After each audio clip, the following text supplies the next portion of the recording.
সম্প্রতি মুক্তি পেয়েছে জিৎ রুক্মিণীর ছবি বুমেরাং। ছবির প্রচারে গত কয়েক সপ্তাহ ব্যস্ত ছিলেন অভিনেত্রী রুক্মিণী মৈত্র।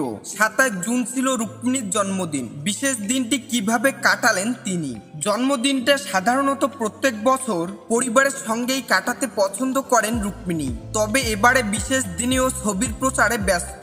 এদিকে বুধবার লোকসভায় গিয়ে সাংসদ হিসেবে শপথ গ্রহণ করেছেন দেব। তাই তিনি রুক্মিণীর জন্মদিন উপলক্ষে আলাদা কোনো পরিকল্পনা করেছেন কিনা তা এখনো স্পষ্ট নয়। তবে সামাজিক যোগাযোগ মাধ্যমে রুক্মিণীর সঙ্গে একগুচ্ছ ছবি শেয়ার করে জন্মদিনের শুভেচ্ছা জানিয়েছেন। ক্যাপশনে লিখেছেন, শুভ জন্মদিন রুক্মিণী, তোমার উপস্থিতি আমার জীবনকে সুন্দর করে তুলেছে। তুমি যা যা চেয়েছো ঈশ্বর যেন সেগুলো সব তোমাকে উপহার দেন।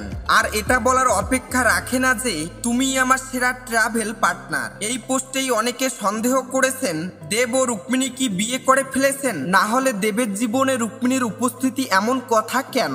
অবশ্য কেউ মনে করছেন বিয়ে করেননি কিন্তু করতে যাচ্ছেন তারা। এক ভক্ত লিখেছেন, বিয়েটা এবার করে ফেলো, বয়স কাউকে ছাড় দেয় না। ছোট দেব ও ছোট রুক্মিণীকে আমরা কবে দেখতে পাবো? তোমাদের জন্য শুভকামনা রইল। দেব ও রুক্মিণী বিগত কয়েক বছর ধরে সম্পর্কে রয়েছে, তবে এখনো পর্যন্ত তারা বিয়ের কথা কিছুই ঘোষণা করেননি।